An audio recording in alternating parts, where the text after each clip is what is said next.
Joining us now, we've got Bryce Koon from the crowded booth covering the Georgia Tech Yellow Jackets. Man, we've been waiting a long time for this game. It's finally here. Bryce, I want to start off with this. So when we watched Georgia Tech, of course we watched the Georgia game. I mean, everyone watched that game.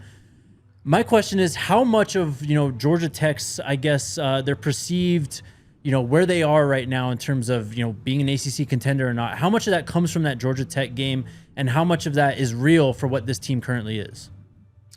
Yeah, it's an interesting conversation because when you kind of look at the national perception of Georgia Tech, it comes from not just, clean old-fashioned hate there at the end of the year, but I'd also argue, Florida State in the opener and then kind of that Miami game where they pulled off the upset. So 3 nationally televised primetime games where Georgia Tech got to be on that stage and they delivered. And so while that's a credit to you, I think one thing I've talked about all summer long is, this year you're going to have maybe some more opportunities to showcase, but teams are going to be able to see kind of who you really are. And so it was up and down at times last year. I mean, there were some peaks with the games we mentioned, and there were some valleys that they want to try to avoid this year. But towards the end of the season, especially that Georgia game, I think the biggest thing that Colorado fans and just your casual college football fan can take away from it is this team is a lunch pail mentality, blue collar team. They embody what Brent Key wants.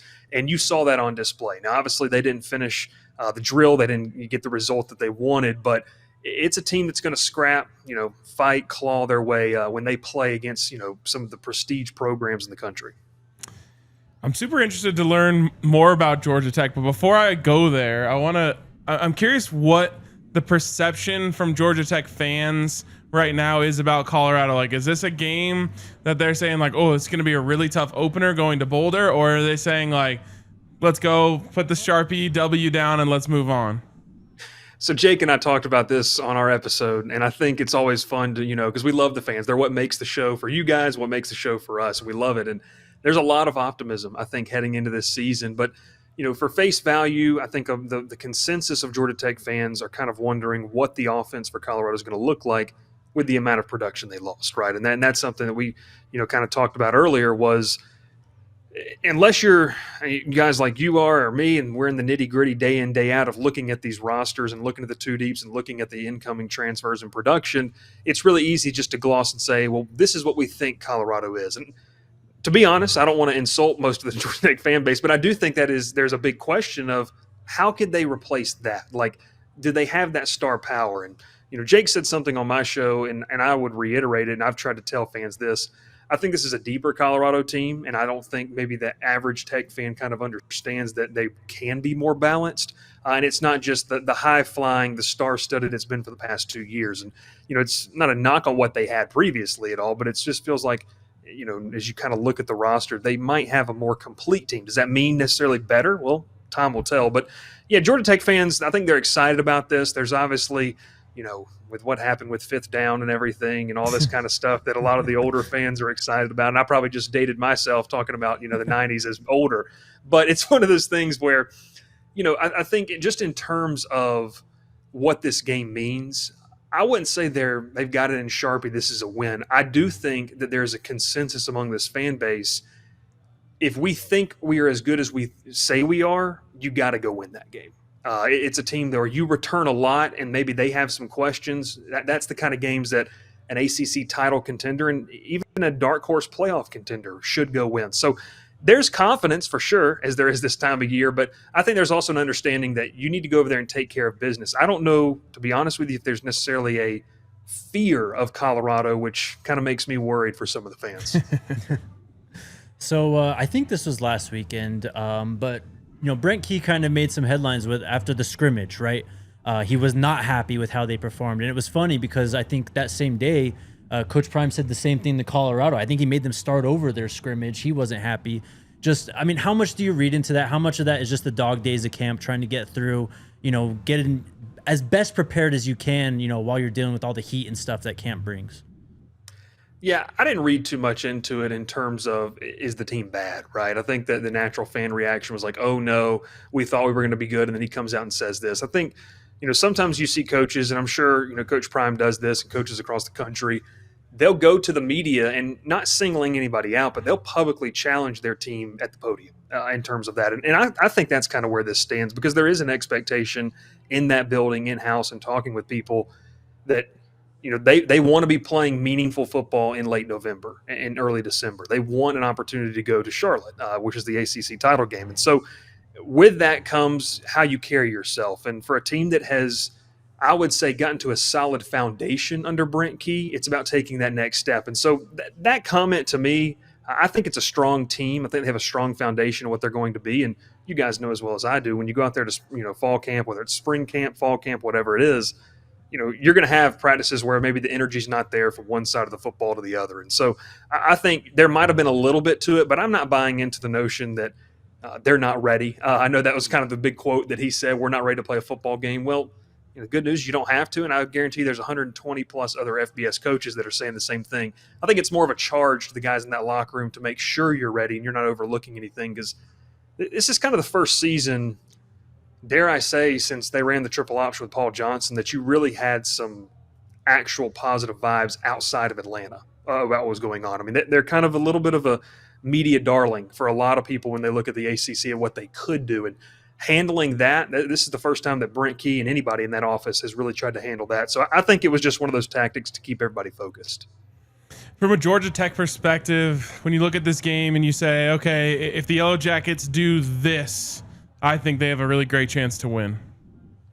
Yeah, one thing they struggled with a lot last year was containing quarterbacks that can hurt you in different ways, right? And that's probably an issue for a lot of teams across the country. But it's kind of an interesting tactic because they really have a completely revamped front seven, especially along that defensive line. Jordan Vandenberg, former Penn State transfer, was really good late in the year for them. He's the lone guy that returns with significant snaps. So you're going to have him at one of those two defensive tackle spots. So, when you have a guy like Kaidon Salter that, you turn on the tape, you see what he can do. And, at Liberty, if that can translate, that could be a problem for Georgia Tech in just the different ways that he could hurt you. And it also kind of just, stays with being gap sound. I mean, I know it sounds so coach speak, but Georgia Tech, when they struggled last year, when those valleys hit, they lost some, gap integrity up front. They would lose pursuit. They'd lose protecting the edge, and you'd be able to bounce runs off of them. So that, to me, is something that I think that's the worry part of it. If Salter gets going and the crowd feeds off of it, and before you know it, your back's against the wall in the end zone and you've allowed a 60, 70-yard drive, that's when it's, one of those things where they've got good athletes, and I think better athletes than they've had the past couple of years. But you've got to stay assignment sound football. And then I think the other part to it is, that early game last year against Syracuse where Kyle McCord just slung the ball all over them. And that was a game where for a lot of Tech fans, it was kind of one of those things where this guy's just beating us and they're not even having to run the ball. I don't know, and you guys can speak to it, how much Colorado is going to be able to I don't know how heavy they're going to be in that department of just going back and slinging it. Probably not to the extent they were the previous couple of years. Yep. But that's something too. Another thing, revamped secondary. You have a couple of returners, but you've also got some guys going to be making starts next Friday night for the first time in a Georgia Tech uniform. So as much as Colorado fans can attest to this is the first test for Georgia Tech with this 11 on starting defense. And I'm intrigued to see what it looks like when they go up against someone who they don't maybe recognize the calls. They don't know the plays of the formations like the back of their hand. You've done film study, but it's not the same group that you've been butting heads with for the past couple of weeks. What type of jump do you project from Haynes King this year? I mean, he didn't really turn the ball over too much last year. We know about the dual threat ability as well. I guess how much more room is there for him to grow? Was last year maybe as close as he is going to get to, being a finished product, or is there a lot more room for him to grow this season? Well, he's sleeping in the locker room, guys, so that's one thing. I'm not seeing that out there. No, but the one thing I like about Haynes King, and I say this is, if you've got number 10 under center, you've got a chance to win the game. He just brings that type of mentality. And so what you're going to get out of him from the leader on the field. I think that he took tremendous leaps there last year. And as a guy who, truthfully did not have a right shoulder to throw with in that Georgia game, it was, you're going to fake the toss to Jamal Haynes and he's going to keep it and he's going to run up the middle. That's essentially what they had to do. And they've got a really promising young backup in Aaron Philo who saw action. But in terms of growth, I think when you look at his 2 seasons so far in Atlanta, you obviously have the first year where he put up some big numbers but was turnover prone. Well, last year he had to kind of calm things down a bit with the injury. So I guess the biggest question I have is, does Buster Faulkner, Chris Winkie, do they open this thing back up, or do they kind of go back to what worked last year and take their chances as they come? Because when you look at his game, I wouldn't say he has elite arm strength. I think he has nice placement and accuracy in that, short to intermediate game. And, Tech also has some skill positions that you feel like you could benefit from that. But I think there's a growth aspect of if they need to air it out and they want to run some tempo and be able to throw the football, what does it look like if he starts to put that ball into harm's way? Is he making the right decision? Is he decisive pre-snap with where he wants to go, being able to recognize those coverages? I wouldn't say that he didn't do a good job of it last year. It was just he really couldn't due to the injury that he had. And so there's room for growth. I guess you could always say you can't teach an old dog new tricks. I mean, he's going on, year 6, 7, it feels like, in college football now. But to me, as a leader, you know what you're going to get out of him. I think he could always elevate the play. And it comes up to this year, if you get more explosiveness, does that mean that there's going to be turnovers? Is he just that high-risk, high-reward player? And 2025 could tell us that. Who are a couple players outside of the main names for Georgia Tech that you think Colorado fans should know about going into this game? Yeah, I mean, obviously everyone knows who Jamal Haynes is and what he can bring to the table, but I stay in that backfield, and a guy that I think is probably going to be that running back 2 for them, and they've probably 3 deep there, but a guy like Trelane Maddox. He's an Atlanta native. He's kind of been banged up with injury, had a knee injury early in his career that made him miss his freshman year. He's the big bruiser compared to Jamal Haynes, and that's something that they really didn't have last year. God bless them, they'd run Haynes King and Jamal Haynes into the ground, and that was kind of what they did. If Trelane Maddox, who's had a pretty good fall camp, if he really pans out in those short yardage situations, I think it alleviates a lot of the pressure, not just off Jamal Haynes, but it also alleviates a lot of pressure in those short yardage situations with Haynes King, where you don't have to put him and make him tuck the ball and pick up that tough 3, 4, 5 yard gain. So Trelane Maddox is a guy that I think could really be beneficial, not just in this game, but in terms of the entire season. And then you go out to wideout. I mean, Malik Rutherford's been a stalwart for them. People recognize the name Eric Rivers if you love the transfer portal and what he did. But they've got a young and up-and-coming receiver, Isiah Canion, who's going to play on the outside, probably going to start with the group when they take the field next weekend. He's the big-bodied receiver that Georgia Tech hasn't really had. And they've got a lot of guys that I like to say the crossers and the draggers, right? Like they've got guys that can run across the field. They've got elite foot speed, and they can run a good route. But in terms of that big-bodied receiver on the outside, Isiah Canion has played very sparingly, but in the flashes, he has looked pretty good. And if he rises to the occasion next Friday, it opens up this offense for what we were talking about earlier in terms of explosive plays for those guys running underneath, whether it's Eric Rivers kind of running that fade or whether it's a guy like Malik Rutherford coming across the formation. So Isiah Canion, young guy, they really like him, physically imposing guy. And look, anytime you talk about a physically imposing receiver, and I know the Tech fans that tune in this are going to say, shut up, Bryce, everyone thinks of Calvin Johnson. And that's the one thing that, physically when you look at him, it's like, okay, I'm not putting the Megatron name on him yet. No one should do that, but they just really have not had that, and partially due to the offense that they ran for so long. But since then, this is a guy who could really pop off and make a difference for him. Love that. We're Broncos fans, so we got to shout out Demarius Thomas as well. There we go. Also a Georgia Tech great. Last one for me, just on the defensive side of the ball. Which players should Colorado fans know about? Which guys are going to be circled when the Buffs are on the field on offense? Yeah, I mean, it's hard to miss him, right? The guy with the extended neck pad, Kyle Efford, right there in the middle, the old school linebacker. But what's kind of been the trend during fall camp is new linebackers coach Darius Eubanks is working with brand new defensive coordinator, the former safeties coach at Texas, and Blake Gideon. They're not just going to roll 2 linebackers out there. This linebacker depth looks really good on paper. I mean, they've got the former Georgia transfer, really good athlete, E.J. Lightsey. And then they've got a kid from New Orleans named Tajay Butler, who they're really high on. He played a little bit, played special teams last year, but they're probably 4 deep there.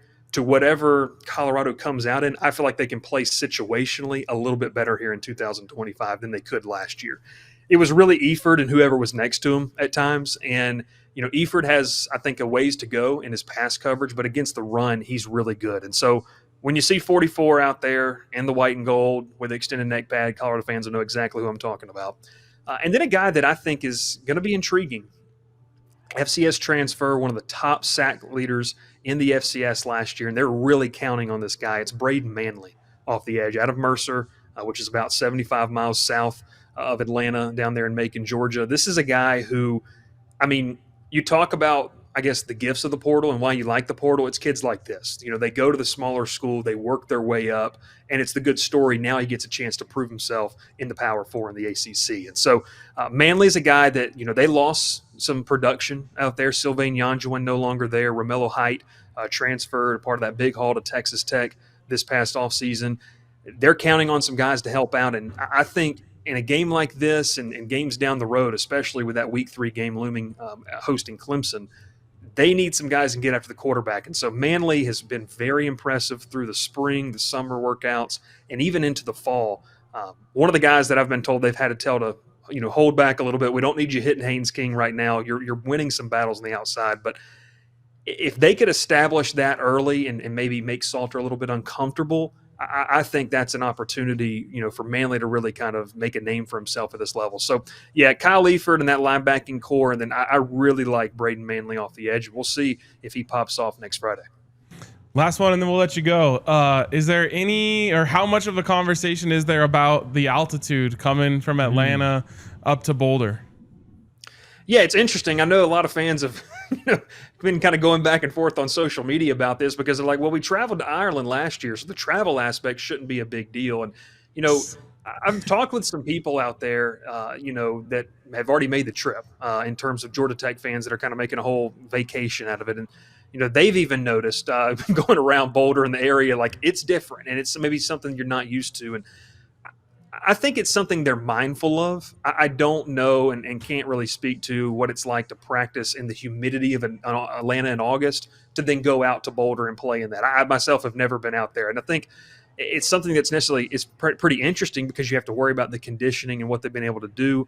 And Key's talked a little bit about it kind of behind closed doors in terms of maybe ways that they've tried to go about in terms of making sure guys are conditioned, making sure they understand, how you prepare and how you acclimate to what when you get out there and what are the steps you need to take to that. So it's something on the radar. It's not something Georgia Tech's been very public about, I would say. And so just kind of talking with some people in and around the program, they're conscious of it.